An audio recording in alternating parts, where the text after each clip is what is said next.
All right. We ready? I'm ready. All right. So, everyone who doesn't know yet, this is Finnish Bolshevik. Should I call you Finny? Sure. All right. So, yeah, this is Finny. He's been making videos on capitalism, communism, and whatnot for a few years. He is a Marxist-Leninist. That's correct, right? Yep. And has made videos very critical of capitalism. And of course, you know yourself a little bit better than I do. Is there anything else you'd like to say as an introduction to those who don't know you yet? Um, yeah, I don't know. I make videos about Marxism, things of that nature, history, like working class movement, like history of socialist countries, Marxist theory, some contemporary stuff. Like I don't usually. I'm not like a news channel or anything. Mm-hmm. Okay. All right. So we'll just jump right into questions then. First, I wanted to know, because I watched a few of your videos. You talked a lot about the rich and the working class. What do you mean by the working class? Are six-figure salary lawyers, doctors, accountants, stockbrokers, etc. working class?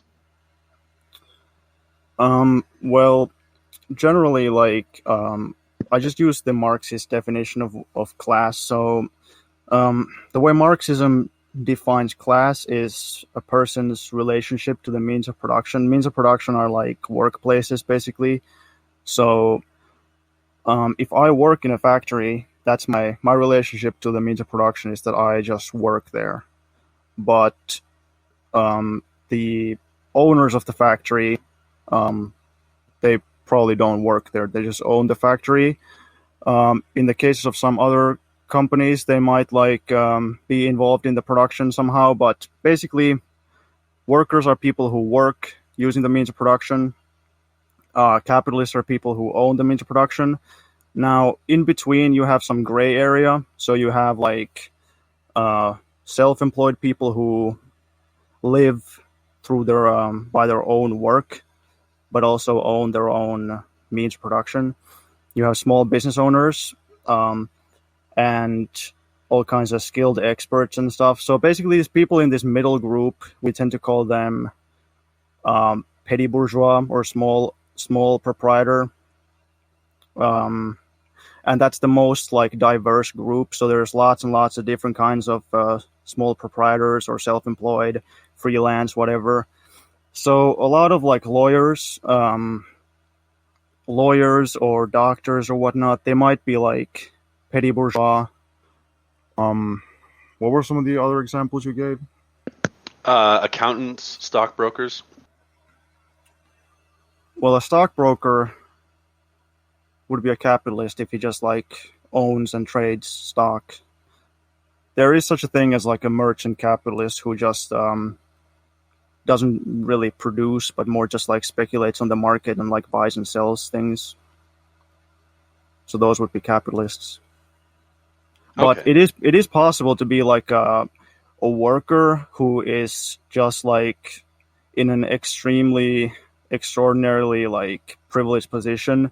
Like for example, I know some people who got into like computer programming in like the 80s or 90s in Finland, and they because there was such an extreme scarcity and such an extreme need for computer programmers, they got really high salaries, like unusually high salaries, especially for only having like a pretty short degree. So that's also possible, but it's rare. Okay. So for you, the distinction is it's nothing to do with your actual wealth. It's to do with your relation to the means of production. So Brad Pitt would be working class because he actually, he's an actor. He's not a producer. But Well, I would um, say that um, well, Brad Pitt, if he probably owns a lot of actual capital, so he probably is a capitalist. But assuming that wasn't the case, he could be like petty bourgeois, because I assume he's like more like a freelance person.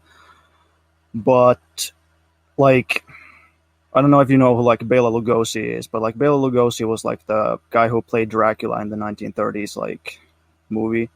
mhm. And I think he wasn't paid like, I mean, I'm sure he got like a decent salary, but on today's standards, he got like nothing, because in those days, Hollywood actors and whatnot, they had like a contract.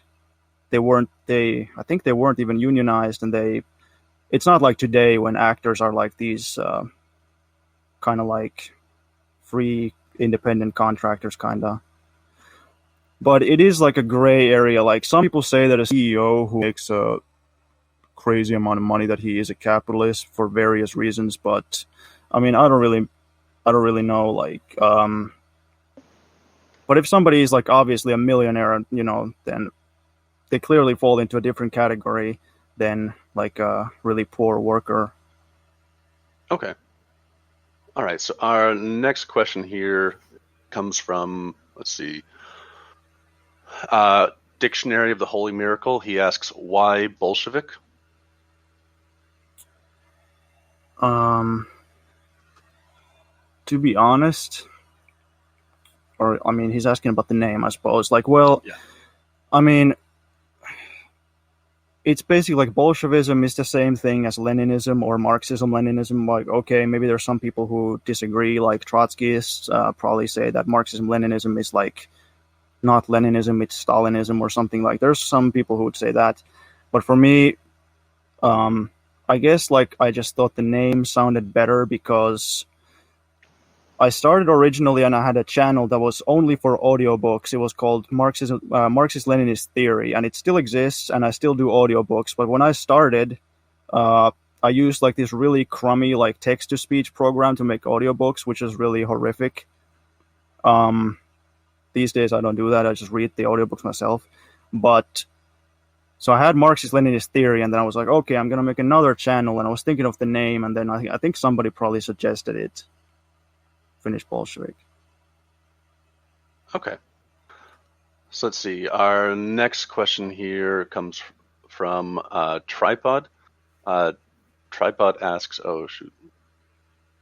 Sorry, I'm in the wrong spot. My bad. Tripod asks, what was the great mistakes of the communists of the 20th century? All right. Kind of have it. If I start like rambling or whatever, going too long, then just tell me to speed up or something. Okay. Greatest mistakes of 20th century communism. Well, that's well, all right. So this is a bit of a cop-out answer, but I mean, the greatest mistake obviously was that they were defeated and like all the socialist countries were toppled. Almost all of them, but like what specific? Well, there's another one that's a pretty cop-out answer, which is like that they allowed so-called revisionists, so people who hold like an erroneous anti-Marxist view while claiming to be Marxists. They allowed revisionists to take power, people like Gorbachev, for example.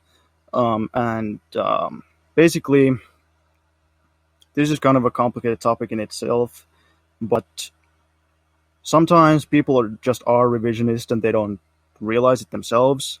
Sometimes they know it, but they don't admit it. Sometimes they admit it completely open. Like the term revisionism comes from this guy called Bernstein, who said he wants to revise Marx. So that's where the term revisionism comes from, revising Marxism, like trying to turn Marxism into something that it's not. So kind of a cop-out answer is to say, like, yeah, they allowed like revisionism to take over, and then the socialist countries began to like follow an erroneous line, which led to their demise. That's obviously like the biggest one, but if he wants like something really, really specific, I don't really know. There's lots of, like, I don't think there's any one that stands out as like, if they didn't do this, then everything would have changed. I don't think there's one like that. I mean, think the secret speech was very damaging. The Sino-Soviet split, I saw somebody. There was already a question about that in and of itself, but those are like huge things. But I don't know. All right. So related on this, Tripod also asks what your thoughts are on the Molotov-Ribbentrop Pact. Was it justified? Well, right. So the context of the situation is that, like, I don't necessarily know, um, I'm not some kind of magician who knows, like, always what's the best thing to do. But basically, the context of the situation was that there's basically three sides, or maybe four. There's the Axis, then there's the Soviet Union, Soviet side, and then there's the Western, like France, UK. I don't know if you want to count the US into that. They kind of had their own interests, but whatever. Basically, the UK and France wanted Germany and the USSR to destroy each other because the USSR is, socialist. It's, their worst enemy, whatever. Germany is another competing imperialist capitalist power, so they want Germany gone. At the same time, the USSR, they said that they want to be neutral. Like they said that they don't want like a world war. But if there is going to be a world war, they want to be neutral to it.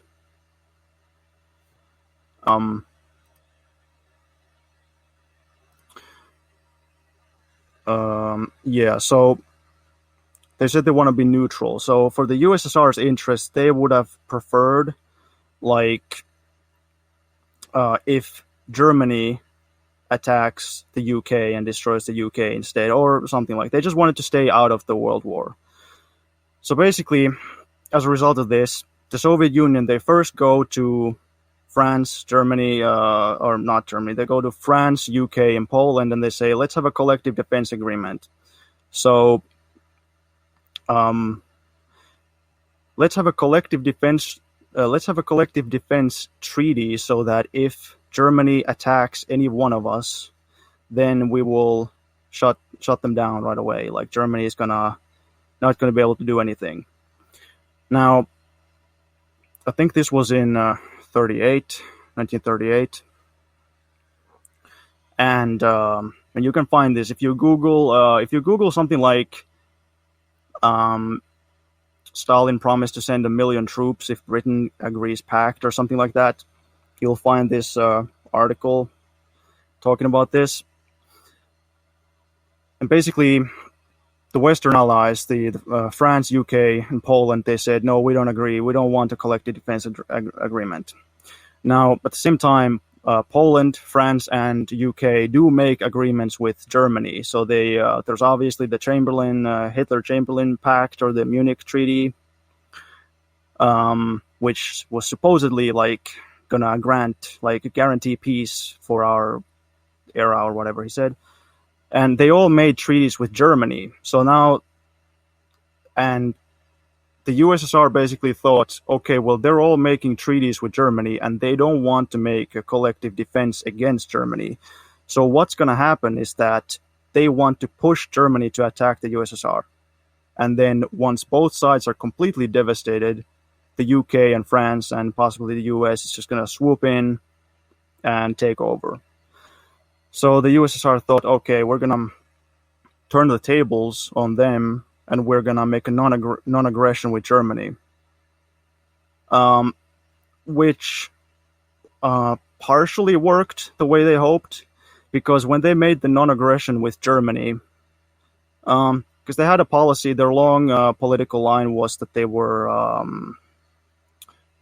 they said that they want to have normal economic and normal diplomatic ties with any country that does the same.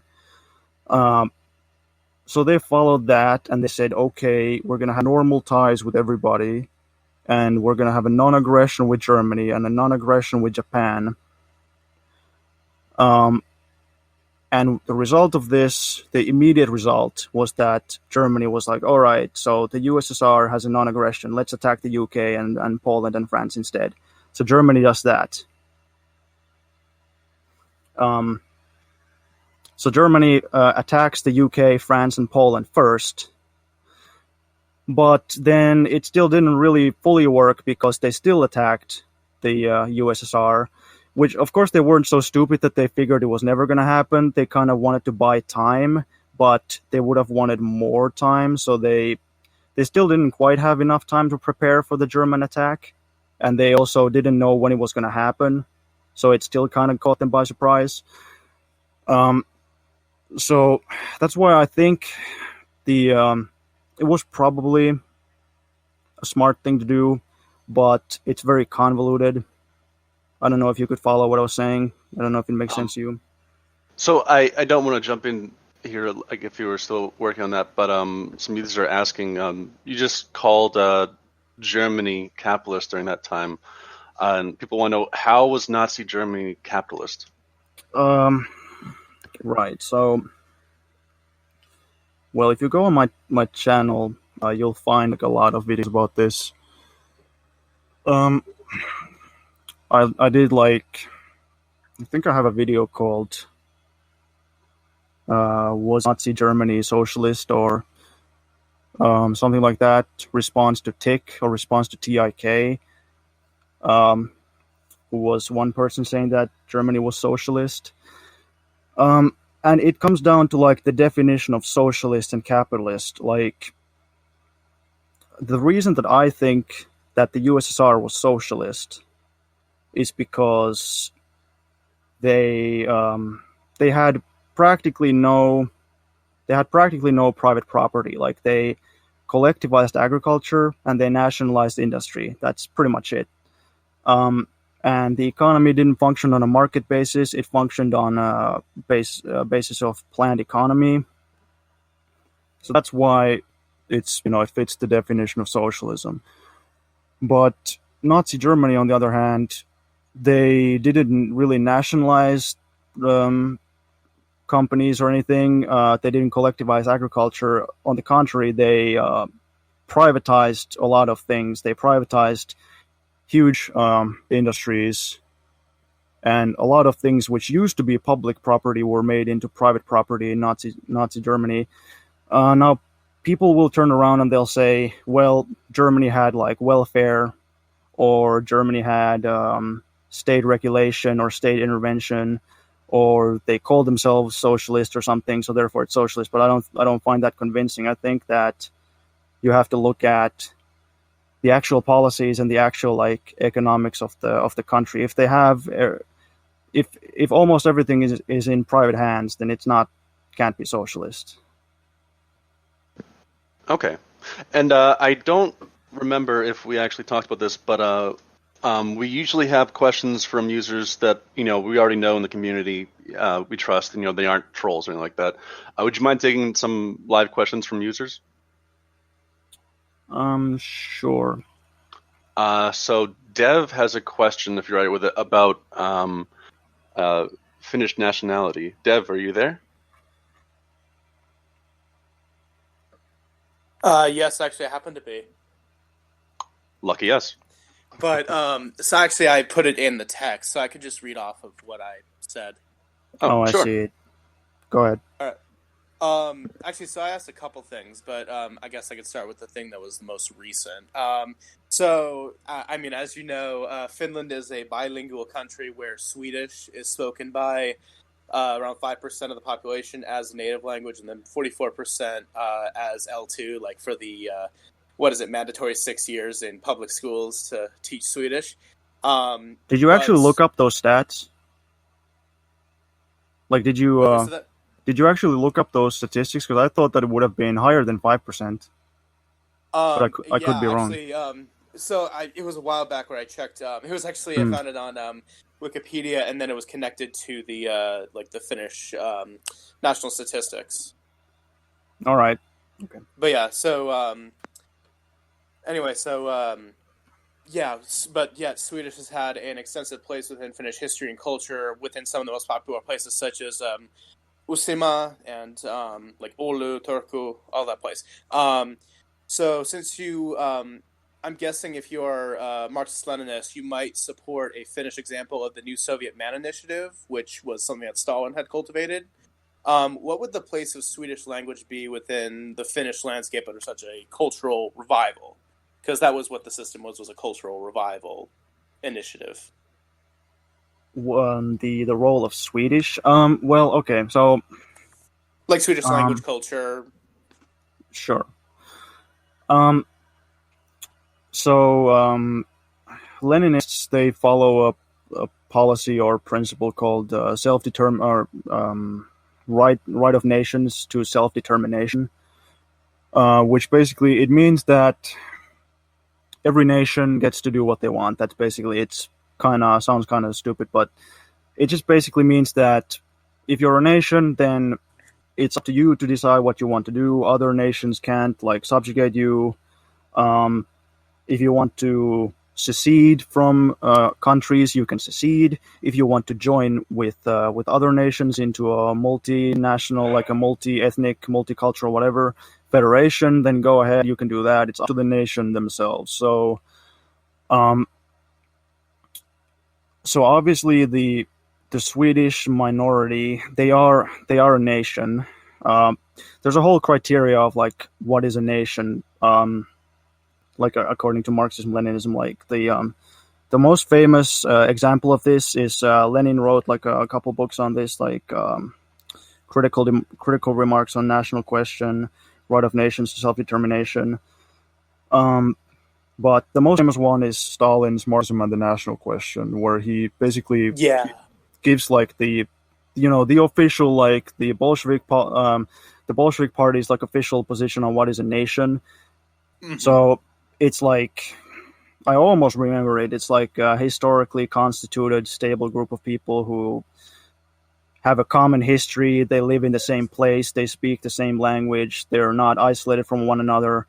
Obviously, it's possible for a nation to be scattered, but if that lasts for a really long time, then they're gonna split into different nations.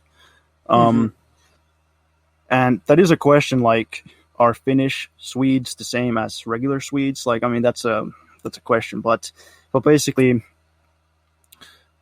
I think the Swedes in Finland are a nation, a distinct nation, so they should have national self-determination. The problem is let's assume they wanted to secede. I don't think that's possible because they don't like all live in a place where that would really be possible. But in the case of, if you know what Åland is, it's like this big group of islands off the coast of Finland, which is predominantly language-wise and culture-wise like Swedish.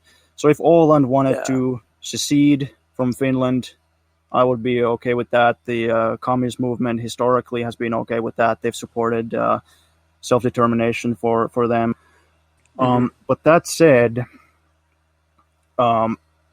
we don't want, like, we support people's right to secede and whatnot, but we don't want them to secede necessarily. So sometimes people think that because, like, the USSR, for example, was split into all these different republics, which were like, okay, the Ukrainian Republic, that's like where most Ukrainians are. Then there's like every republic was like based on, the borders were not arbitrary. The borders were, Georgia is where Georgians are, Uzbekistan is where Uzbeks are, and like that. So Karelia is where Karelians and Finnish people are. So some people think that in socialism we have to like split everybody into their own like national republics. Like, okay, the Swedes must have their Swedish republic, and the every minority must have their own like distinct place.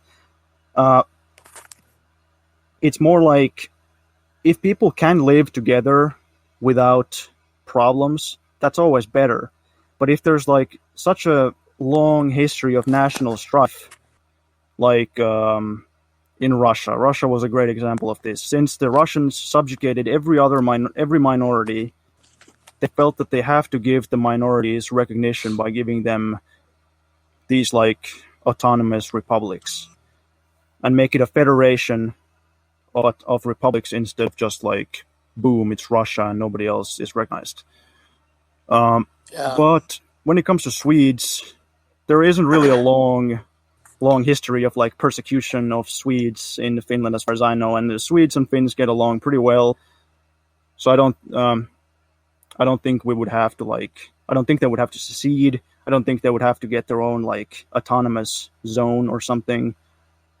Did you have anything else? Am I answering what you wanted?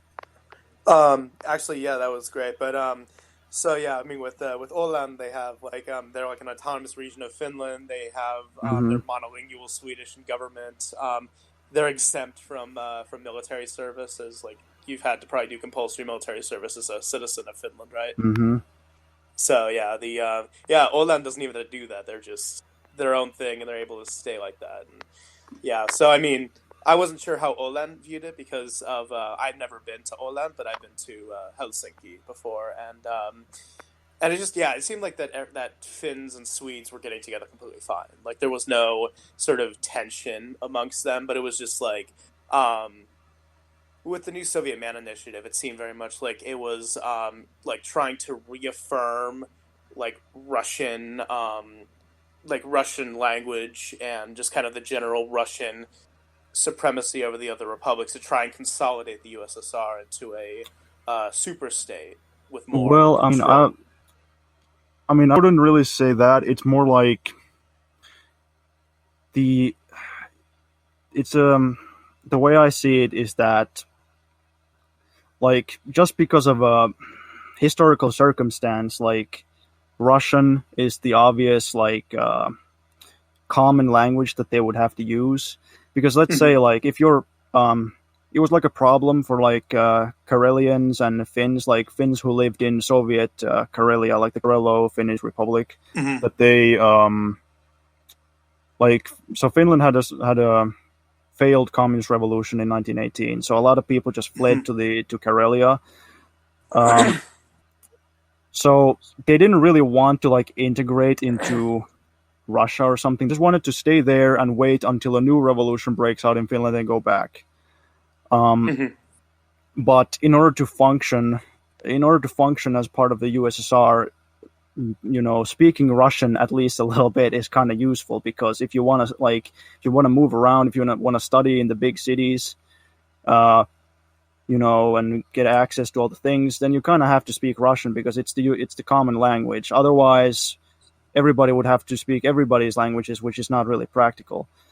So obviously this kind of favors Russia, and like the way it is, unfortunately, is that like small nations tend to kind of assimilate. Like some people are really scared of that. They're like, oh no, I want to preserve my own. Like, sure, but like as time goes on, some nations, like new nations, are born, and some nations go out. Like some small nations just assimilate to the bigger ones. Like that's why I haven't actually looked at the stats, but I think that the Sami, who are this like this indigenous group in the Arctic Circle, I haven't looked at the stats, but I would assume that, like, I'm pretty sure that their number is going down because they are assimilating. They move from like up there to southern Finland to get access to like all the jobs and the universities, and they mix with Finns, and then they don't really bother like propagating their own separate culture and separate language. And that's just something that kind of happens. It's not some like nefarious plot to like make them Finns or something, but I just think that sometimes that happens.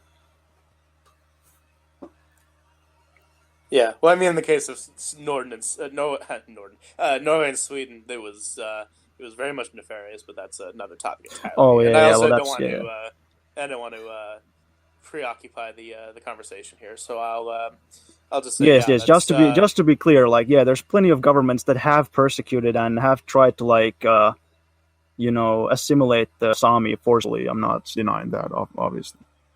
Yeah.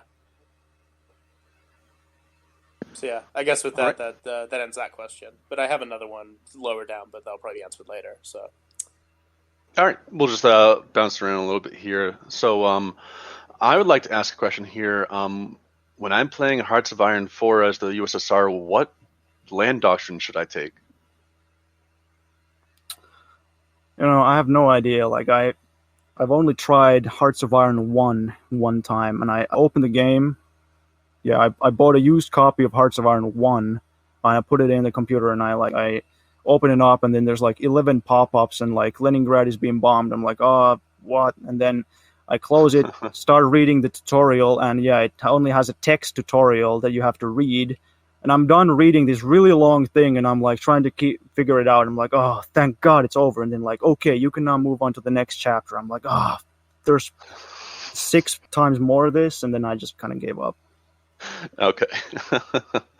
So our next question here, related to something we were talking about before, comes from Johnny Milos. He asks if you could clarify if you believe it was capitalist for the Nazi Party to liquidate all companies under a membership of 40,000 in 1934 and coercing private industry to follow the 4-year economic rearmament plan. Liquidate companies under membership of 40,000. I'm not sure what that means, but coercing industry to follow the economic rearmament plan. Well, there's a thing called war economy or command economy. It's basically when, like, if you want to go to war, then basically they tell companies like, okay, you will now make guns. Like if you used to make like tractors, now you will make tanks. Or if you used to make civilian cars, now you make armored cars. But we'll still give you huge contracts, and you'll get really rich, and we'll give you tons of money. So you just do this, and we'll give you tons of money. I think that's capitalism. Like they even had like various like military technologies were like patented and all this. Like in actual socialist countries, there is no such thing. And like even South Korea is a good example. Like when South Korea basically had a time when they also had these kinds of plans where they would tell companies like, okay, well, you will make these electronics and you will make these things, but you'll still be really rich and whatnot. So I think like the capitalists, they were fine with that. They were like, I mean, I don't care. Like the state gives me massive subsidies, massive contracts. Like, I mean, what's wrong with that? Like, but if from a socialist perspective, I would ask like, well, why is it necessary to have the private capitalists reap all the benefits? Like, I don't understand that. Like, if it's really socialist, you know? Okay. All right. So our next question comes from First Amender. Go ahead. Hey, how you doing? Hello. So like, I wanted to like entertain like the idea of like socialism. I mean, even though like I'm a hardcore like capitalist, I kind of wanted to like read the other like portion just to see exactly like how it works. So one of the series of books, and I've read more books than just these, but I read all 3 books of the Gulag Archipelago series, and I don't know if you I hope you may have read those, maybe, hopefully. Mm-hmm. I haven't read all of them, but yeah, I've read it. I've read a lot of it. I mean, so like in those situations, like how do you contend with like, with all of those atrocities and everything that has like been done? How do you contend with like the existence of those books? Well, all right. So, I mean, there's many ways to answer this, but first of all, like, let's say that you just think like, okay, you can't have Gulag is like this prisons where like forced labor prisons, like labor camps, which is a system that it already existed in the time of the Tsar. They didn't really invent it, although they did make new ones and whatnot. But it existed already, and they kind of just ran with it. And it used to be common practice in a lot of countries. Like, I actually have a documentary on my channel called French. The video is called like French labor camps worse than Gulag or something like that. You can look at it. It's so it wasn't something the Soviets invented. A lot of countries did it, but I don't know if that's like some kind of fallacy, but whatever. So you could say, all right, Gulag, bad idea. Let's just not do that. And the Gulag was closed down in the 50s when a bunch of countries got together and they banned forced labor, including the Soviet Union. So they closed down the Gulag system together with a bunch of other countries doing the same. But the second problem is that Solzhenitsyn is like I can't like really diagnose him, but I think he's crazy. Like he had really crazy claims, and I don't know if this is like considered some kind of like ad hominem, like that he's a weird clerical pan-Slavic like crypto fascist who claims that, I mean, who had all kinds of weird claims, like he got cancer when he was in the Gulag. Wasn't he? He was an anarchist. Solzhenitsyn, no. Why do you think he was an anarchist? I think it's said that in his books, like where he just like he was one of like the leftist anarchists. No. Like he supported. I'm pretty sure he supported Franco, and like he was definitely far right. That's why he was. He was very pro-religion, if that's like what you mean by right. No. Like I'm pretty sure that he was like crypto fascist, like if not actual fascist. Like he was put in prison for 5 years for being fascist. Like that was the but whatever. So the he got cancer when he was in the Gulag. So then they took him out of the prison to like treat his cancer, and they put him in a hospital. He wrote a book called The Cancer Ward, and he claims, even though I haven't read the whole book, I have it though, but I haven't read all of it. But like all his books, it's very long, but whatever. He claims that his cancer was not cured by the hospital. It was cured because he ate like some Russian or herbs or roots or something. So, and like the Gulag Archipelago, it's like they're these fiction books, but they're just like a fiction book of like what he says the Gulag is like, but they're not like intended to be historical like history books. They're just like but I think they're not reliable. It's anecdotal. I have a follow-up question to that. Sure. So how exactly do you expect to like gather information from the Gulag system if not effectively at an anecdotal level? I guess like my question is think about it. Like when you're talking about if you're talking about the Gulag system, there's really no way for like, a statistical analysis or like, well-founded research. The only thing that you effectively have in that situation was campfire talk, and even that was extremely challenging to gather. So if he grabs like a collection of just like the stories of the campfires, don't you think that's about as close to reality that you can get? So you saying it's fiction is like, I think that's... It is fiction. Like, no. It is fiction. Like, it is a book of fiction. Like, it wasn't... Really? Like the Solovetsky stones? Like, you can't prove that the Gulags existed and that there was like... No, I'm sure, of course the Gulags exist. So how is it a book of fiction? Well, let's say that like Jack London, for example, almost everything he wrote was fiction, but it's still like historical fiction. It's fiction set in a place and a time. Like there's some things in it that are true, but the actual story and whatever is fiction. But it sounds exactly like Nazi apologetics. Where it wasn't 6 million Jews. It sounds very close. No. First, man, let him respond, man. Sorry. No, it's even if it's fiction, like I'm not saying that. It's what should I even say to that? Like, yeah, it's in regards to how would you get like accurate information? Like, that's kind of been a problem historically because like. No, I'm saying like because these days you actually have pretty good research, but back in the day you obviously didn't. So that's why, like, I would say that kind of ended up being a big detriment to the Soviet Union itself, because some of the big like sources of information about the Soviet Union were like Solzhenitsyn, which is it's not even remotely reliable. Like even if you said like, well, it's the only thing we got, well, that doesn't really matter. It's still entirely unreliable. Like the person he has extreme political bias, no evidence for anything, and it doesn't even purport to be fact. It's a fictional narrative. But when it comes to like history books, there were plenty of history books written, but those history books suffer from the same problems. Like they used stories, rumors, stuff like that as sources because they couldn't go there. They couldn't go to the archives.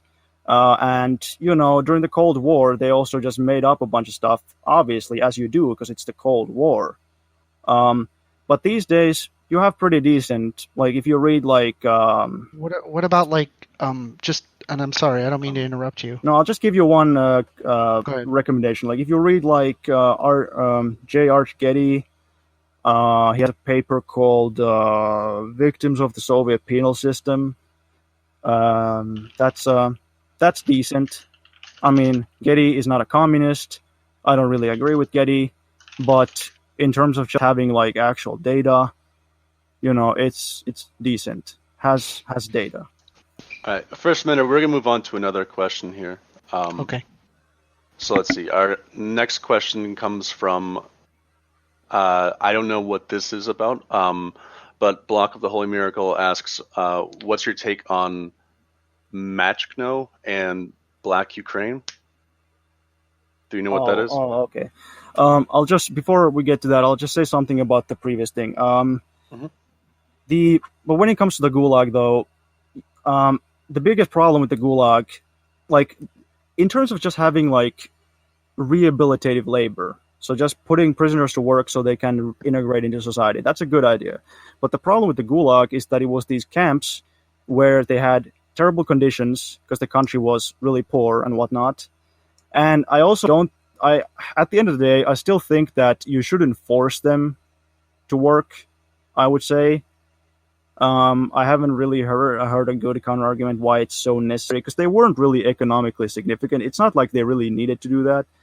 So I think in the future, we obviously wouldn't have a Gulag, but I don't think it's good to have like forced prison labor. I think voluntary prison labor, sure, but But Machno, okay. I'm not a Machno expert. But I mean, yeah, Machno was an anarchist who controlled a part of Ukraine during the Russian Civil War. But like, what do I think of Machno? I'm not an anarchist, but I don't hate anarchists. But when it comes to Machno, like, I think Machno is one of the crappier anarchists. He didn't really understand, as far as I know, he didn't really understand anarchism all that well. His guys going around Ukraine just like doing stuff, it kind of just came across as like a bunch of bandits more than anything. They never built like a socialist society or anything. It's some of the things he said to me indicate that he doesn't understand anarchism. He called himself a vanguardist because Lenin was a vanguardist, but I don't think vanguardism is compatible with anarchy. So I think he just didn't understand what he was doing or what he was saying. I don't think there's anything. Maybe this is too much of a hot take, but like I don't think there's a lot like positive you can really take from like Machnavist Ukraine.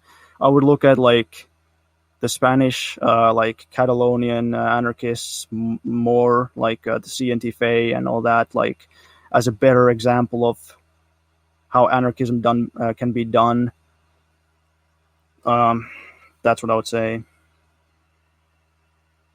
All right, and so for anyone that wants to ask their question in voice, write VC at the beginning of your question, And if you've already written down a question, but you'd like to ask it yourself, just ping me an AMA questions and write VC, and I'll try to take note of that when I find your question. Let's see here. Next question. I'm curious, what is your opinion on co-ops? Co-ops. Well, some people think that co-ops, like for those who don't know, like a co-op is like it's a worker-owned company basically. Usually, at least, there's plenty of other kinds of co-ops. There's like consumer co-ops where a bunch of consumers get together, like buy stuff together or whatever. But when we talk about a producer co-op, it's like a company where the workers own it, which sounds exactly like socialism.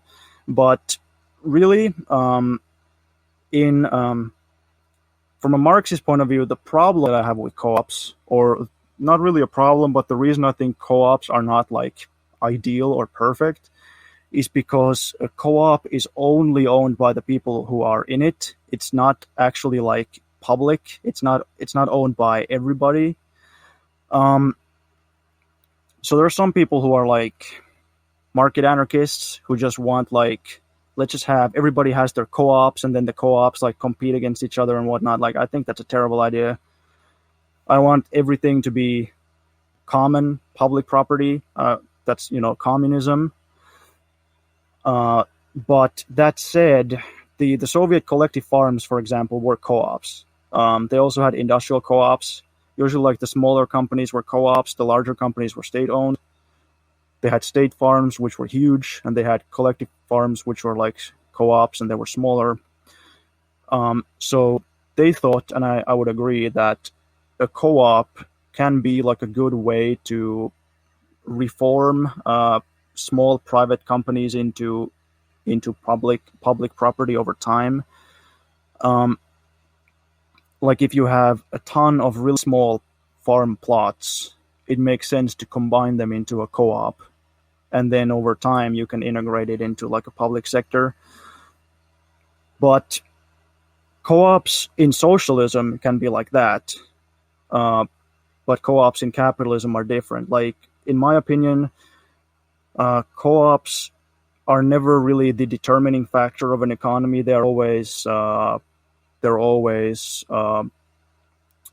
should I say, the co-ops are under the predominant mode of production.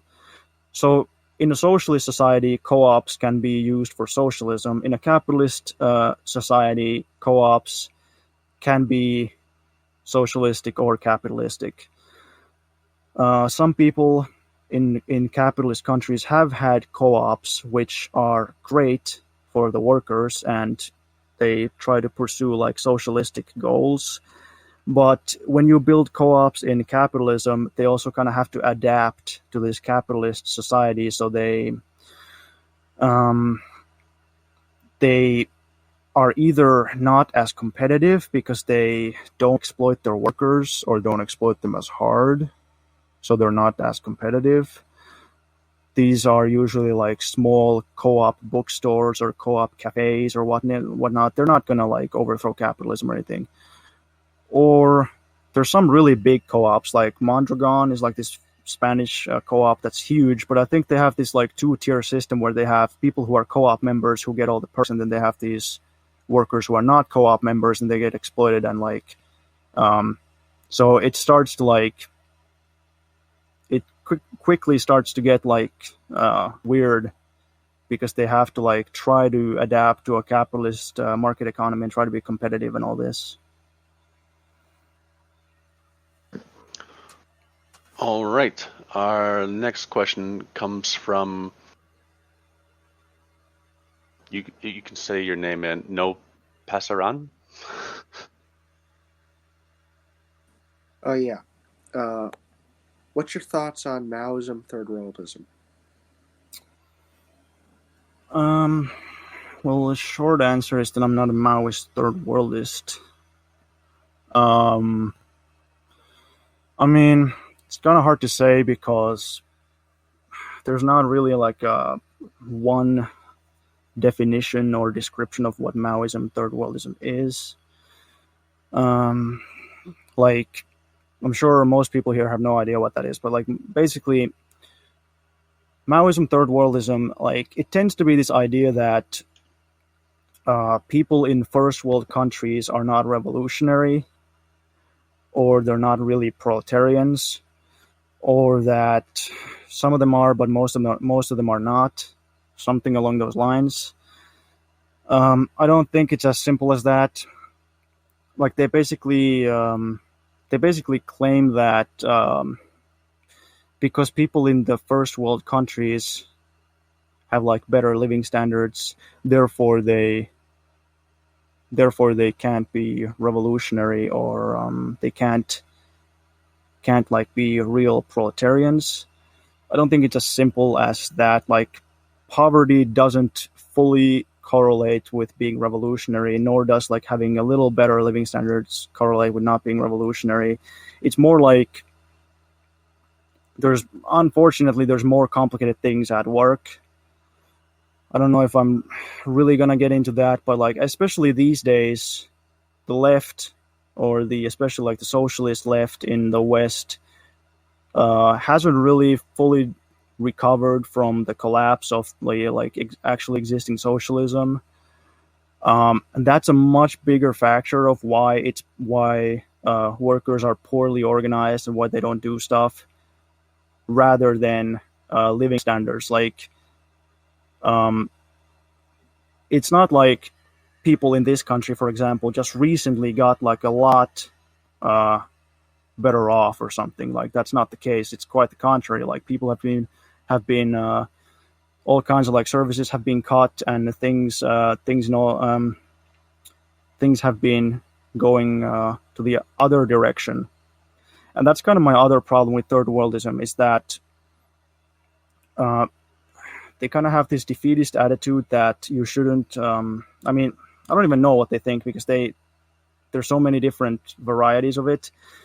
But I think that because austerity and cuts and wages being stagnant and like conditions getting worse in industrial Western first world countries, because that tends to be what's actually happening, then I don't really buy the third worldist line that, the people in the West just have it so well that they're not going to do anything. Well, I mean, for how long though? Like, even if you think that people are so well off that they're not going to do anything, well, I think things are getting worse and workers are being exploited harder over time. So even if it was true, I think it's not really going to be like that for long. All right. Our next question comes from, that one's already been asked. Comes from Bait. How would you define value, worth, and cost? Worth. Cost, I mean, yeah, I don't know. Like in Marxist economic theory, or in classical economics as well, like Adam Smith, David Ricardo, whatnot, value is how much labor is contained in a given thing, assuming that it's a useful thing. So basically how it works is that if on average, on a societal level, if using the average worker and using the average technology of our current society, if it takes like 10 hours and certain amount of raw materials and other goods which take certain amount of hours to produce a given commodity, then that's the value. Like, it's the labor contained in it. The counter arguments to that are usually people who say, well, what if I just do something completely useless for 500 hours? If I just like, they use like what's called the mud pie argument. What if I just make like pies out of mud? Like, well, they're useless. That doesn't really count. Like, it has to be something that has use. And the way capitalism handles this is that if it's completely useless and nobody has any use for it, it's never going to get sold. So that kind of fixes that. So value is just the labor contained in a given thing, but it's the social average, is what we call the socially necessary labor time. So if it's the average technology and the average worker. If somebody is an extremely bad worker and has extremely bad tools, then it's going to take him much longer to produce the thing, but that doesn't mean that the value is higher, because value is determined by the societal average. And similarly, if you can produce something much, much faster than everybody else, that doesn't mean it's less valuable, but it just means that you're just better at making it. And this basically is handled by the market, in a way where, like, they don't care if how long it took you to make this thing. If everybody else makes it cheaper than you, then you lose. You don't get any benefit for spending longer on it if it's the same quality and the same thing. By worth, I don't know what you mean by worth. Cost, I mean, cost is how much the thing cost in terms of money. But I mean, I don't really know what that means. But in Marxist economics and also classical economics, there's people talk about something called exchange value, and exchange value is like price, and it means like how much of one thing can you get by trading it for another thing. That's like the exchange rate between two commodities. That's exchange value. And the only difference between that and money price is that like money price is just that expressed in money. Like I could trade sandwiches to eggs or something, or sandwiches to TVs. But I could also trade sandwiches for money or money for TVs. So money is just a commodity like a TV or eggs or something. But yeah, I don't think I fully understood the question really. Okay. Well, we can just move on to another question here. So let's see. Oh shoot, am I in the wrong spot? Second time I've done that. I'm sorry, man. So It's Robot wants to know, how did you become a Marxist? Well, all right, okay. So I guess it's kind of a long story, but if I give like the full like long story, it goes like this. So I used to be a pessimist. This is like really edgy. I used to be like a pretty hardcore pessimist. Like I would read Schopenhauer even, and I used to be called what they call an anti-natalist, which is like there are these pessimists who think that life is so bad that it's better to not propagate the human species. Whatever, real sad hours, whatever. But I used to be a pessimist, used to be an anti-natalist. So then I was like, okay, but instead of only whining about things, because that was my experience with people like that. They would just say, well, life's so terrible, I'm so depressed, I feel terrible, and, relatable, but whatever. Instead of just complaining about it, what is there anything I could do besides, just ending myself or something? Because it also was weird, like, well, why wouldn't you just end yourself? If you're really a pessimist, like I don't know if there is a good pessimist answer to it, but I couldn't really think of one. Although they would say that life is like addiction. You don't want to die, which is, I guess so, but whatever. So the first thing I did, because I felt like I have to do something instead of just complaining, I stopped eating meat, so I became a vegetarian. Later I became vegan, because I was like, yeah, I don't want to cause suffering for animals, so I did that. And I already kind of became more distant from the pessimist community, because most of them didn't even do that. They just complained, but they didn't even take any action to not cause suffering for animals. So then I started to think like, okay, should I help poor people in some way?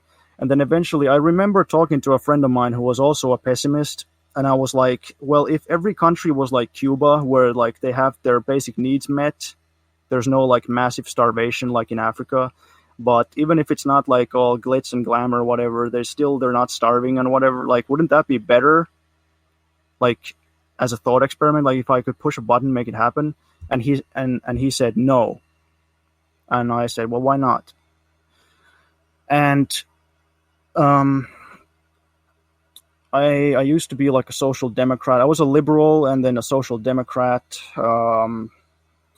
Eventually became like, thought, well, yeah, I mean, why shouldn't the workers just own the companies themselves? Like, it doesn't really make any sense that there's one guy who just owns it and that's his role and everybody else works. Well, why shouldn't the workers be the owners? Like, well, so I thought, yeah, that makes sense. Cut out the middleman. Like, the people who produce, they should own it also. And yeah, then eventually I was on, like, I found Richard Wolff, I think his name is. He's a Marxist economist. He like tries to popularize Marxist economics. Some of the stuff he was saying made sense to me, even though I don't really agree with him anymore, except on like the basic economic stuff. But that got me into Marxist economics. I still was really afraid of the Soviet Union. I was really afraid of Lenin. I just felt like I had bad, like, I thought there were bad people who did horrible things, but I was also completely ignorant on the subject. So then I guess over time I just started looking into it more, started reading. I actually read Lenin, and I was like, he doesn't sound like a monster. I just started getting into it more. And yeah, here we are, I guess. That's basically what happened. And in case you're curious, like my friend who was also a pessimist, he who didn't want to do anything and who didn't think that you should help the poor and whatnot, he eventually became a nihilist and then he became a libertarian. I don't know if this is like insulting to libertarians, but that's what happened. Yeah. All right. Our next question comes from Randy. You there, Randy? Yeah, sure. I'm here. All right, go ahead. Might have been easier to just say it, but I'll just rephrase it. My question to you is, do you believe that bigotry and or group-based discrimination is largely caused by capitalist proclivities that most today's world countries' modes of organization have, or that it is something not necessarily related to a country's economic system?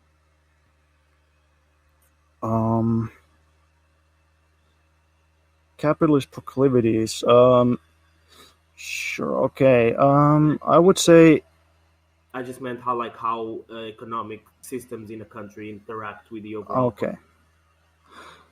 Well, I mean, it's kind of both. I would say that, obviously, people used to live in tribes and whatever. If you saw somebody who didn't belong to your tribe, then you might treat them as an enemy. So I guess there is like such a evolutionary component to like having fear of the unknown or fear of people who you don't know. But obviously, I think society has a lot to do with it. It's the way the capitalist system is set up. Is that when you have, like, let's say the United States, like if the United States wants to attack some country, let's say they want to attack like Venezuela or Libya or Iran or whatever, it's important for them to obviously tell their people that these are bad people. Or North Korea. North Korea is a great example. Like, North Korea is crazy. The people are this. You have to like try to demonize them, dehumanize them. It doesn't matter if it's true. It just dehumanize them as much as possible for war, obviously, or the Vietnam War. Like, it was important to completely dehumanize these people in order to be able to do that. But in purely economic terms, capitalism kind of pits people against each other, like as Finland is part of the EU, for example, like EU has a policy of like their founding principles are like free movement of labor, free movement of capital, so money, and all these things, which are meant to facilitate capitalist free trade, not free trade outside, but at least free trade inside the EU, more or less. Yeah. But as a byproduct of this, you have like a lot of people from poorer European countries going to the wealthier countries because there's jobs, there's opportunities, there's higher wages, which causes the people, the workers, those wealthier countries to get upset with them. I mean, of course, you have nationalist people fanning the flames, and conservatives who are afraid that there's going to be like some kind of demographic changes and whatnot. So it causes this kind of thing. But if you think about it, why do people mass migrate? Like Finns, for example. Why did Finnish people mass migrate to Sweden? Why did Finnish people mass migrate to the US? It was because Finland was in an economically horrible state, so they had to leave. They went elsewhere to try to seek livelihood. But if every country was relatively on the same playing field, no country exploited another country, every country was voluntarily cooperating and friendly to each other. I mean, yeah, maybe this sounds like rainbows and lollipops and whatever, but if that was the case, then there wouldn't be mass migration. People wouldn't have to move from poor countries to rich countries. They wouldn't have to like follow the money. And likewise, if imperialist countries weren't bombing the Middle East and intervening in the Middle East constantly, if there was no centuries of colonialism and all this, there wouldn't be mass migration, refugees fleeing places. So I think if somebody has a problem with immigration, they should just oppose war, advocate peace, oppose exploitation of other countries. Now, granted, you have to. I don't really believe in like ethical consumerism. I think you should like actually organize. But I mean, yeah, supporting the peace movement is a good thing. I see your distinction definitely with like human nature and tribalism and like the big amount of national tendency that we've seen, especially under now during Trump in the West. Mainly, yeah, sorry if I kind of drifted from the topic. No, but it makes total sense. It makes total sense, right? I just don't necessarily see how those things tied to capitalism itself, right? Maybe in terms of like, for example, the scandals that came out right after the Bush presidency, I can definitely see a correlation there, 100%. But for instance, as you made the example of colonialism, right? Mm-hmm. How would, like, theoretically speaking, on a socialist society, things like that and wars that are obviously not necessarily caused by capitalism, right? By the profit motives. How would those things not necessarily happen if, like, quote, the whole world were lollipops and rainbows, like you mentioned? Well, what do you think wars are caused by if not profit motive? Racial differences, for instances, ethnic disparities within a localization. I would say that. You mean like local skirmishes and? All right, yeah. It's like when I was talking about wars, I meant like, well, obviously the reason that Western imperialist countries are always attacking third world countries is to steal their stuff, like that's, and to control their markets, impose policies on them, integrate them into the world economy. Defend themselves. Well, who is the U.S. defending itself from? Like, I don't understand the question. but okay, so you're saying that there's like wars based purely on ethnicity? Not purely, but it's a big factor through it. Yeah. Can you give an example? For example, the Israeli-Palestine conflict right now. Okay. Yeah, it can. It obviously. So Israel has a Zionist ideology. So it's like a Israeli nationalist ideology, which says that they supposedly have the land of the Palestinians supposedly belongs to them. And of course, the United States props them up because they're basically their ally in the region who keeps everybody else in check. Like the U.S. sees two kinds of countries. There's countries that are allies and client states and whatnot, and then there's countries that are independent, and those must be subjugated, like open for investment and whatnot. So I think Israel is honestly I think they're using the nationalist ideology, but I don't think it's sure, both sides can be racist or prejudiced against each other or whatnot. Both sides can hate each other for identity reasons. They think like, okay, they're a different religion, they're a different race, they can hate each other for that reason, but I don't think that's enough. Like, I don't think countries go to war over stuff like that. I think there's larger processes behind it, like real economic incentives, and I think the ideology is kind of just a justification. All right, so we got to move on to other questions here. Tripod wants to know, what do you think of modern China?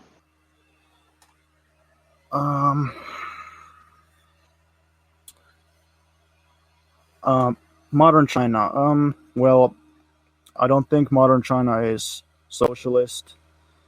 Reason being that the majority of their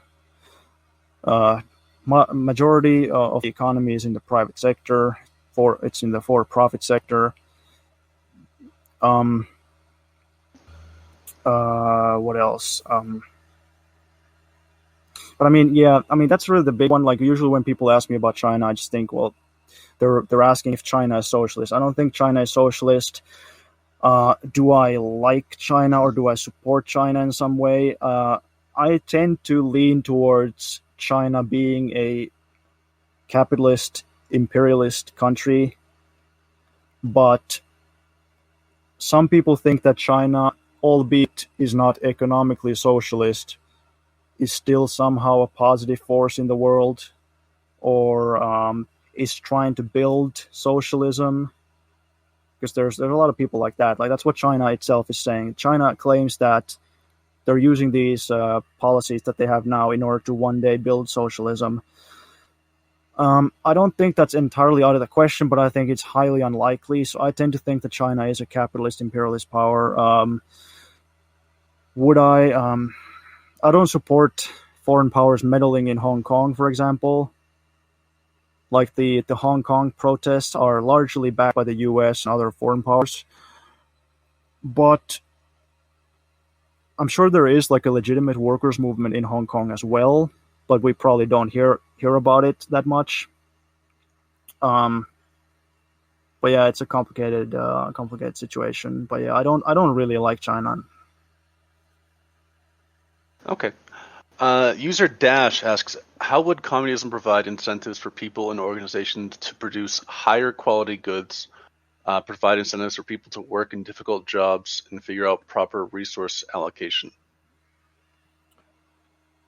All right. So, firstly, in Marxism, we kind of split this into two stages. So there's socialism is the lower stage, and communism is the higher stage. For Marx, Marx used lower phase of communism and higher phase of communism. These days we call the higher phase communism, and we just call the lower phase socialism. So in the lower phase, or in socialism, which like the higher phase, full communism has never been built, but socialism has existed. Like the lower phase has been built in plenty of countries, and those countries lasted for a long time. They didn't just immediately collapse or whatever out of sheer impossibility or something. So the way socialism handles that is that you choose from the available jobs. You choose the one that you want out of the available possibilities. You take that. Obviously, the criteria is that you have to have the necessary education. So let's say you go to university to become a nuclear physicist. Well, obviously, you can't become like a neurosurgeon or something. So there's limiting factors to what options you have. But so you choose a job. Now, the more the society plans it in such a way that if the job is really if we really need people to go into this specific job, then we're going to incentivize it. So socialism still uses what they call economic incentives and also what they call moral incentives. So like, this is for greater good of society, this is the right thing, this is what you want to do. Those are moral incentives, but they also use economic incentives. So more difficult jobs give you a higher salary, and if you work more hours, you get more. The only difference between socialism and capitalism in this sense is that in socialism, things are owned together and there is no exploitation. So the only way you can actually earn a livelihood is by honest work, or by selling small means of consumption. Like, let's say you farm potatoes on your collective farm and then you sell the potatoes. But you can't, in socialism, you can't make money by, or you can't get rich by hiring other people and exploiting their labor, or speculating on the stock market, or doing these kinds of things. So you can only earn a livelihood by actually working, or if you're sick or disabled and you're on some kind of pension or whatnot.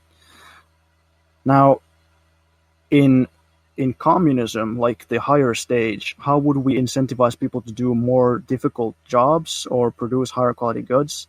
Well, that's kind of a speculative question because the higher phase communism hasn't really been built. But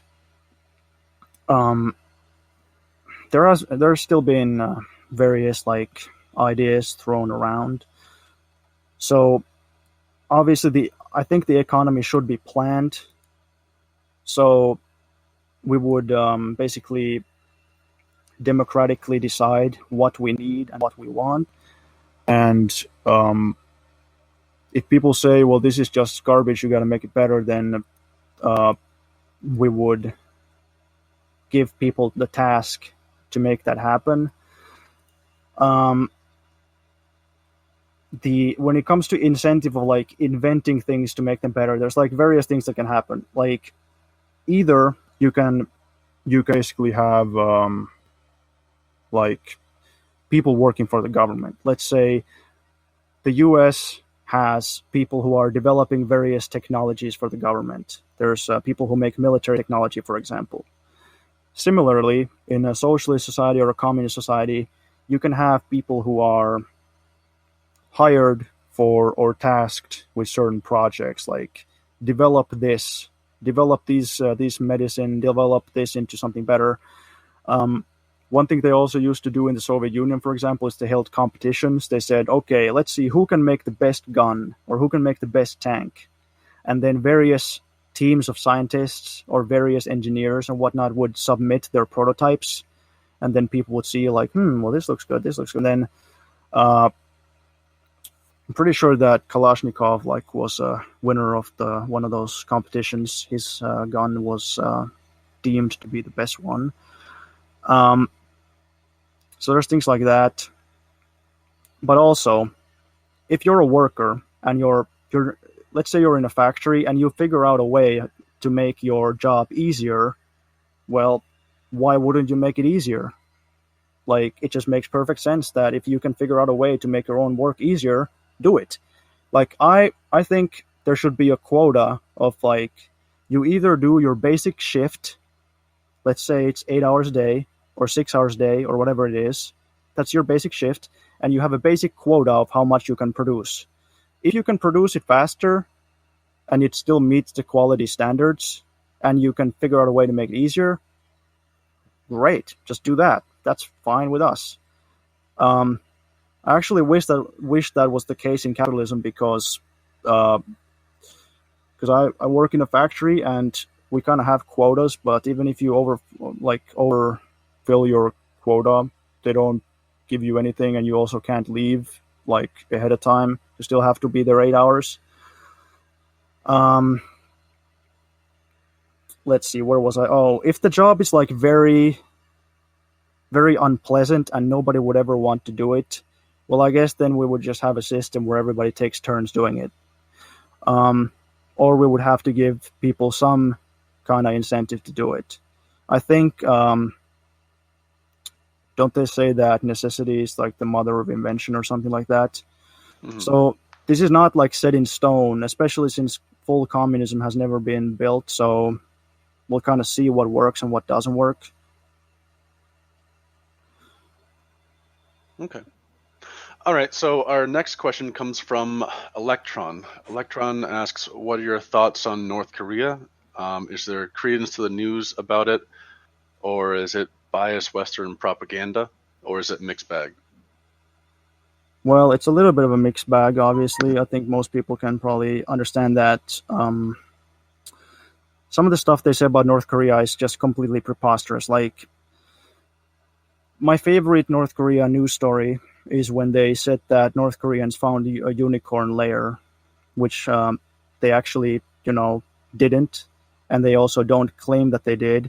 They found an old archaeological, like it's like a temple or a grave or something, which has the word written on it, unicorn lair, because it belonged to like a king who was called the Unicorn King or something like that. So they found an old tomb which had the word unicorn layer on it, and they said, we found this. And the Western media took that and they said, oh, North Koreans are crazy, they think they found unicorns. Like, well, that's obviously a lie. The actual purpose of the discovery was that it gave legitimacy to Pyongyang as an ancient capital of Korea. I think that was like why they actually publicized it, because obviously North Korea wants Pyongyang to be seen as a more prestigious city. But another great example of this is I wish I could remember the actual what newspaper it was, but you'll find it if you Google it. It's like North Koreans. The news story was that North Koreans all have to get the same haircut as Kim Jong-un. And then there was another news story by the same newspaper that said North Koreans are not allowed to get the same haircut as Kim Jong-un. So it's like these stories are completely mutually exclusive. One of them has to be false. They can't both be true, right? And obviously, neither one is actually true. Like I don't think it's prohibited. I don't think it's banned to get the same haircut, but you also don't have to. So obviously there's, I would say like most news stories about North Korea are probably almost entirely false. Like, but when it comes to the reality of North Korea, are they a poor country? Yes, obviously very poor country. Third world country.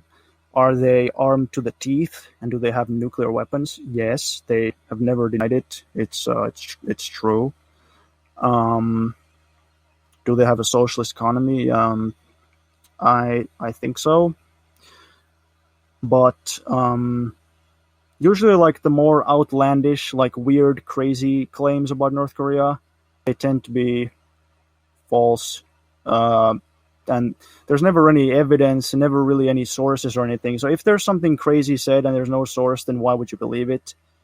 It's basically part of this attempt to, obviously, it's sensationalist. It sells newspapers, so that's one thing. But also another thing is it's part of this way to like demonize them and make them seem like an irrational actor. Oh, they're just so irrational. Well, they're not really irrational. It's pretty logical what they're doing. They don't want the US to be able to do anything to them, so they have nukes and they're armed to the teeth. It's pretty logical. When it comes to the ideology of North Korea, I think Juche is a little like weird, and I don't really agree with Juche.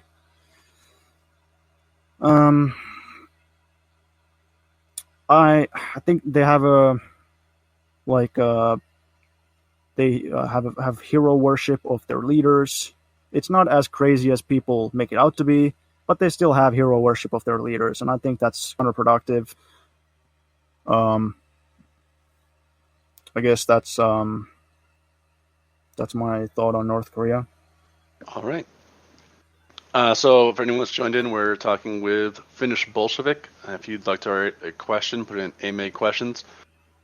Next question comes from Sithos, who asks, how do you feel about the rise of BreadTube?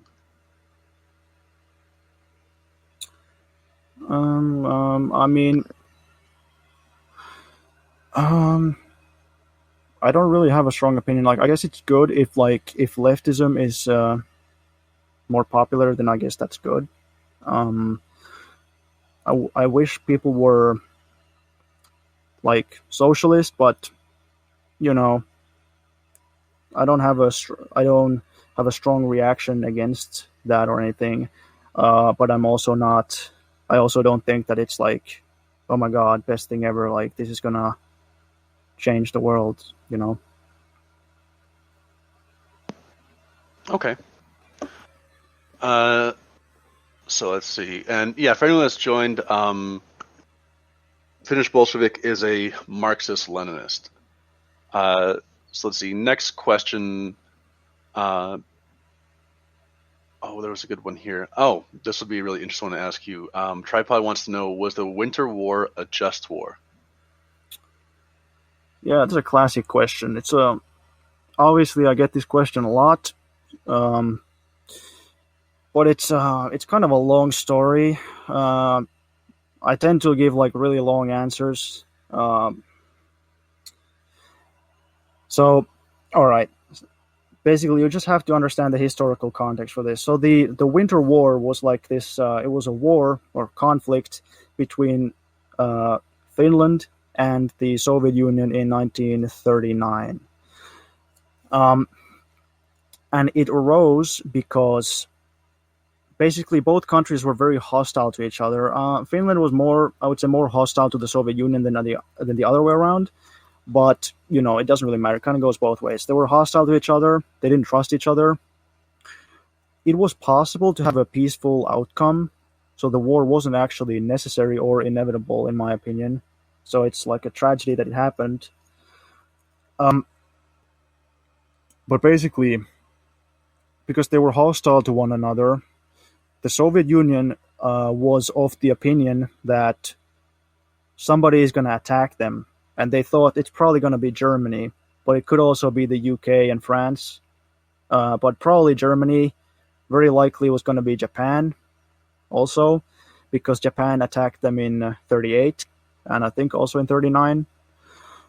But they thought basically if Germany decides to use Finland as a springboard, like a launch pad to attack the Soviet Union, then that's huge danger to the Soviet Union.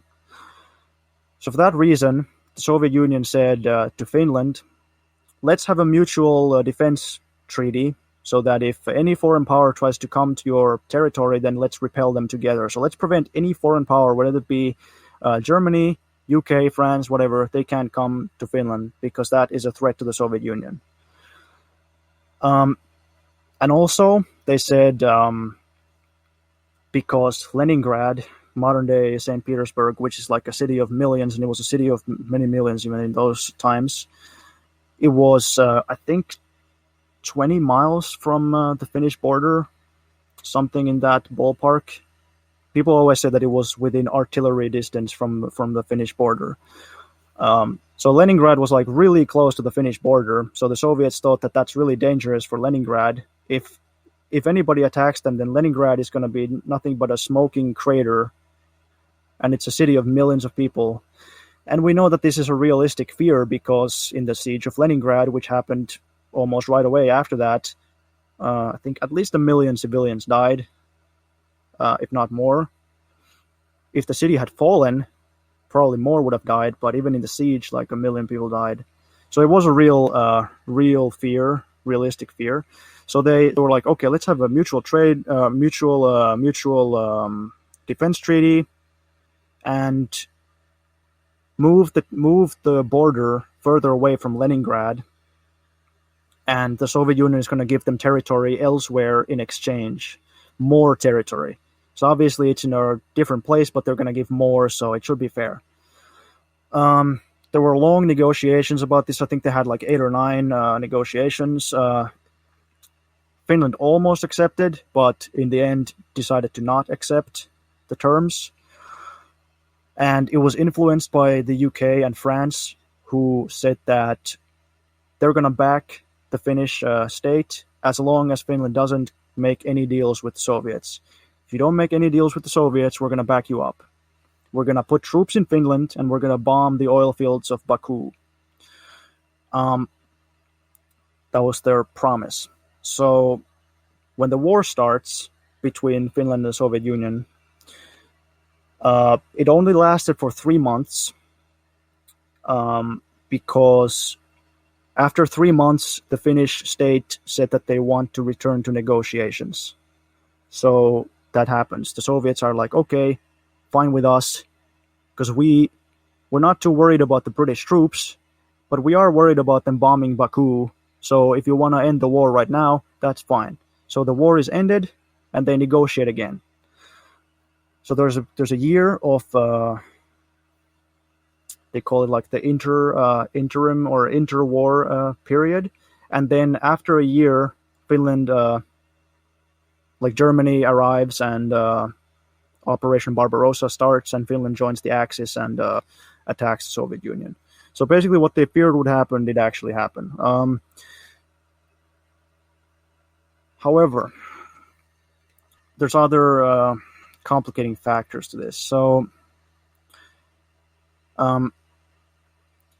they could have had, like, this could have been handled peacefully. However, basically, the Soviet Union, or Soviet Russia, gave Finland independence in 1917. So Finland used to be part of the Russian Empire, but in 1917, Finland got its independence from, the independence was recognized by Soviet Russia. Now, this could have been a beginning of a great friendly relationship. However, because Finland itself had a socialist revolution, and then the socialists lost, and then the government that formed was like a hardline, what they call a white guard government. This white guard government was very anti-communist and very hostile to the Soviet Union, and they were basically, like, I would call them fascist. And they had this idea of wanting to create Greater Finland. They wanted to, like, make this, Greater Finland, like huge Finland power, Finland strong. And they wanted to do it by conquering Karelia. They had this idea of kinship, Finnic tribes. It's basically like the same idea as the Sudetenlands with Germans. They thought, like, okay, Karelia has tribes in it, so therefore it belongs to us. So we're going to attack Karelia and we're going to conquer it, make it part of Greater Finland. So Finland attacks the Soviet Union in like the 1920s. And you might think, well, how the hell do they attack the Soviet Union? Isn't that crazy? Well, it's because Russia was having its own civil war at the time, so it couldn't really defend itself from, like, outside attackers. So that's why Finland, like, goes in to attack. And that really starts the relationship as very hostile when that happens. During the 1920s, Finland and the 1930s, Finland really goes into like a fascist direction. All the Communist Party is illegal. The Socialist Party is banned. All the members of the parliament, members of the Socialist Party, are all put in prison. The oldest and largest like trade union central organization called the Finnish Trade not fucking Trade Federation, the Trade Union Federation, I think it was called, was closed down by the police at the request of fascists. There was a fascist movement called the Lapua movement, which demanded that this be done, so the police closed it down, the trade union. And basically, in the 20s and 30s and 40s, leftism was like crushed. So if you were a leftist or some kind of supporter of like progressivism, democracy, they would, if you were a supporter, like a peace advocate, those people were attacked. So Finland was really going in this fascist far-right direction. The fascist movement at the time was really all about the white guard identity, like the whites versus reds identity.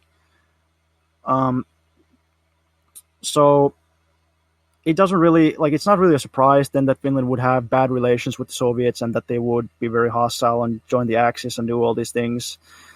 The counter-argument people make is that, well, Finland wasn't officially fascist. Like, Finland didn't have a fascist dictator. Well, that is true, but they still had all these other policies of persecuting the left, and the only leftist party that was allowed was the Social Democrat Party, which participated in all these persecutions of every other leftist. So the Social Democrats were kind of co-opted, though there were still a lot of people who said, let's just ban the Social Democrats too, but it didn't really go quite that far. So that's the context between the Winter War. I still think it's a tragedy. It should have been avoided. Would it be better if they had come to like a peaceful solution to that? But I guess the only thing to add to that is that once the war was over, and Finland had joined the Axis and attacked the Soviet Union, and then Finland had lost the war, then democracy returned. So as part of the peace terms with the Soviet Union, they had to allow leftist groups again. And that's when we basically got this liberal democratic society that we have now. And left became like super strong, and we had, you know, that's why Finland became like this Nordic social democracy and whatnot. Basically because the capitalists had to give a ton of concessions to the left to pacify them. But I guess the one thing people always say about the Winter War is that the Soviets lost the war, which is not true. The Soviets won the war.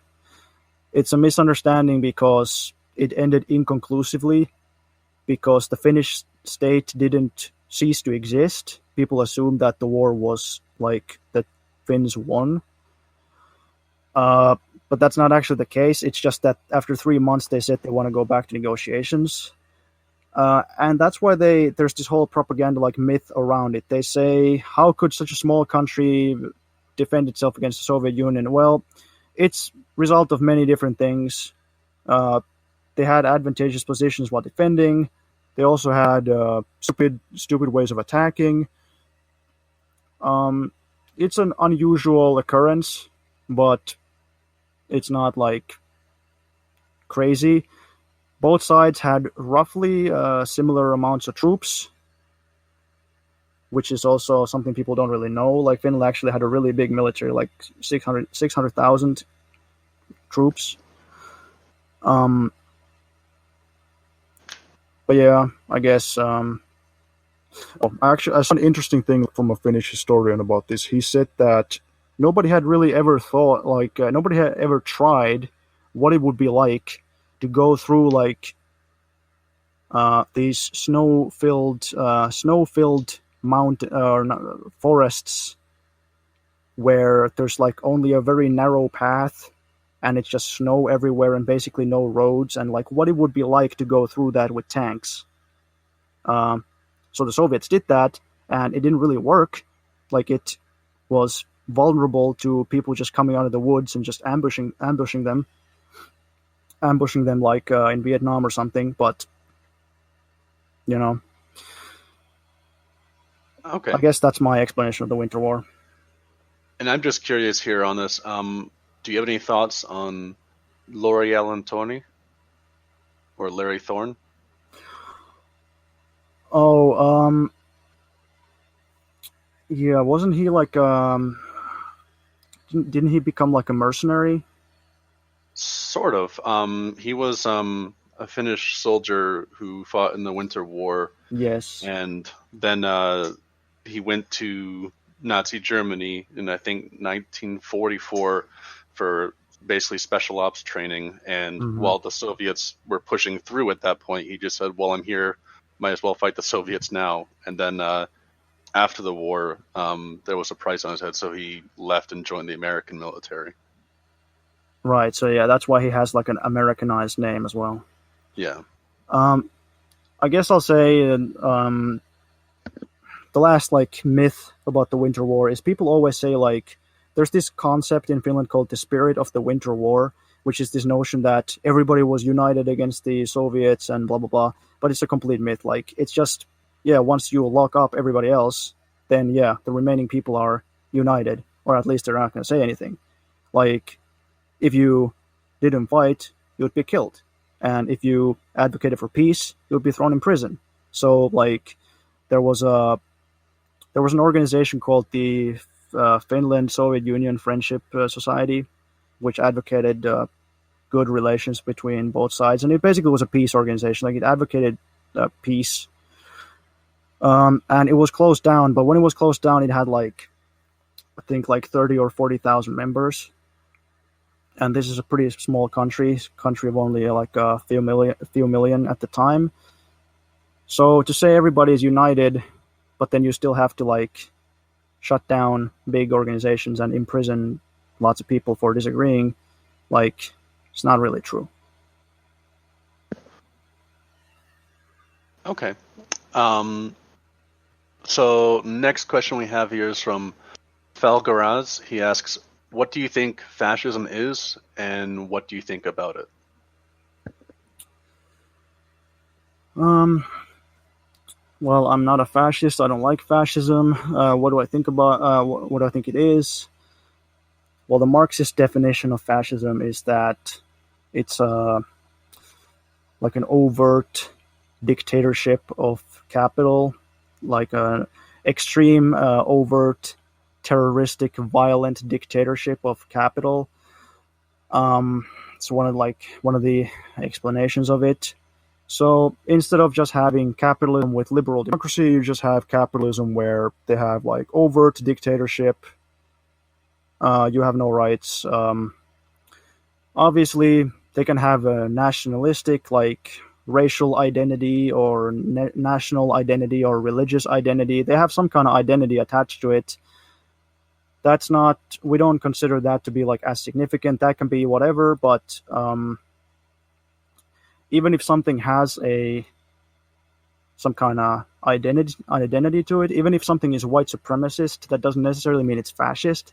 And similarly, fascism doesn't necessarily have to be like it doesn't necessarily have to have like these elaborate conspiracies of like Jewish bankers, or it doesn't have to have these elaborate racial theories or rankings of which race is the highest or most better. I guess it's so we don't like. I know that fascists themselves probably define fascism as something like strong leader, nationalistic. Sure, and then they say like, I don't know, like they would define it in those kinds of terms, but I mean, I don't really agree with that either. I don't support dictatorship. I don't support like leadership of one person. I I know some people are like they're gonna say like, okay, well, wasn't Stalin a dictator? Like I don't. He like let's assume he was. Well, I wouldn't think that that's the way to go. He was elected to his positions. He even was close to resigning a couple times. But, and especially if you read like books like Origins of the Great Terror, it talks about how it's kind of a myth that he was this godlike, omnipotent figure who always got what he wanted. That's like a misunderstanding that arises both from anti-communist propaganda and from the Soviet praise of Stalin.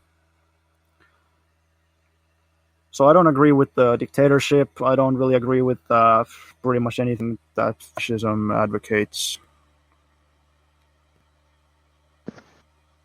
Okay. Do you think Donald Trump is a fascist? No. Like, I mean,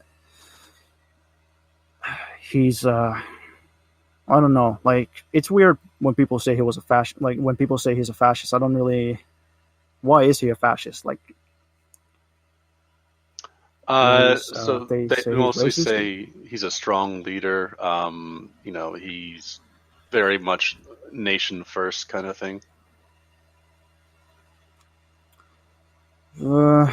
Okay, but like, what defines a fascist? Like, that to me is very hazy definition. Like, okay, if you think he's a nationalist, all right. I'm not so sure. Like, I think he just. I don't think even most like. I think a lot of nationalists think that Trump maybe is a little unreliable. Like, he has nationalist takes right now, but maybe he's not like a reliably nationalist guy. But I mean, I wouldn't say he's a fascist. Like, when people use fascism for everything, it just kind of makes it meaningless. I'm still not a Trump supporter, but I don't like his policy. But he's not a fascist. All right. User Dev asks, do you have any advice for people who might not be so confident to speak truthfully to their own innate values out of fear of complete isolation in a certain circle, like friends or family? Yeah. I mean, yeah, that's a tough one. I mean, it really depends. Like, I know somebody who's trans, and they're from a place where that's not really like you can't really be trans in the place where they're from. So I wouldn't tell them like, oh, well, you must tell everybody and proclaim it like to everybody. Like, nah, like. So I don't know. You kind of have to. It's a case by case thing. I would say. Like, I think political organizing and political activism is important, but you kind of have to be like realistic about it. If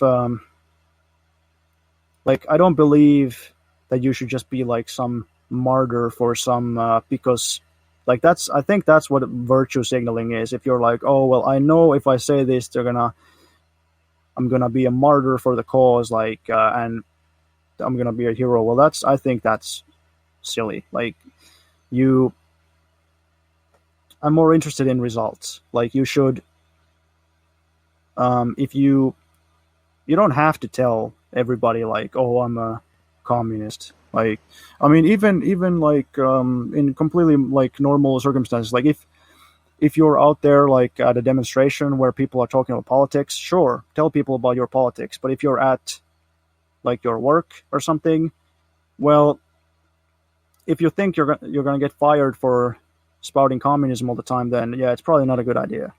You should probably just talk to your friends, talk to people who are more interested, and it's just try to maximize the good and minimize the bad. And like, I usually just talk about trade unions, like, because that's like a important thing. I think people should belong to unions. We recently had a big strike because they were trying to like decrease the wages of people who deliver the mail, and some people were saying like, well, I don't belong in a union. And I'm like, well, okay, you don't belong to a union, but like, what if they try to cut your wages though? Like, what are you going to do then? Like, nah, you have to belong to a union. That's the only way you can fight back. So I talk about stuff like that. I talk about peace. Most people are not going to like go crazy about that. But yeah, I mean, just don't be ridiculous. You don't have to like wear like this Soviet cosplay to like school or something.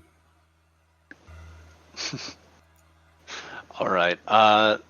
So we were scheduled here, I believe it was for 2 hours, and we got 10 minutes left. We're just going to put in a few more questions. Tripod wants to know, what do you think of Marxist, Leninist, Maoists? Well, it largely depends on the Marxist, Leninist, Maoists. Like, if they... I agree with Marxism, Leninism, Maoism, like on many things. However, some of their positions, and this varies. There's a lot of variety in Marxist, Leninist, Maoists. Some of their positions make like working with them or coming to an understanding with them like makes it difficult. For instance, if they say, if you're a Marxist-Leninist but you're not a Marxist-Leninist Maoist, then you're an enemy, can't do anything with you, then okay, yeah, that makes it difficult. But if they see it as like tomato, then obviously then it's no problem. Like it, but most of them obviously don't see it like that. Most of them think that there's a huge difference between MLM and ML. I mean, should I go into like the theoretical differences? Well, I mean, I suppose the main one, I would say like one of the more extreme trends, and I don't mean this in like a derogatory way, but like one of the more extreme trends of MLM is what people usually call Gonzaloism. Some people don't like the term Gonzaloist, but I think it is illustrative. Gonzalo was Marxist-Leninist Maoist leader,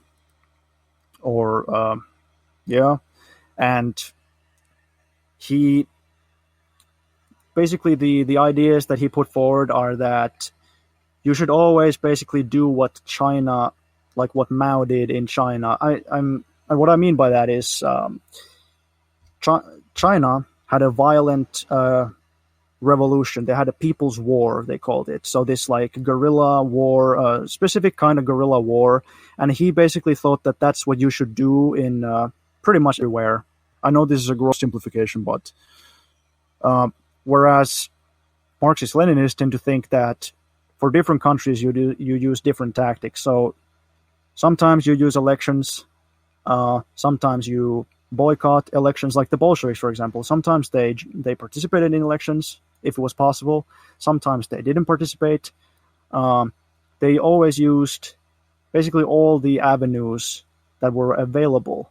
They don't rule out the possibility of a completely peaceful transition to socialism, but they also don't count on a completely peaceful transition. So there's right-wing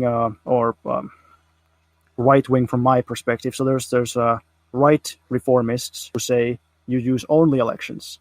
Then there's what we call ultra-leftists, people who say you never use elections, you only use violence always.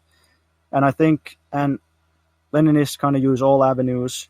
And I think my biggest gripe with MLM is that, at least if they advocate this idea that the only way to do things is that you have to get your like camo gear on and like go into the bushes and just like create guerrilla base areas in there. Like, I think that's, I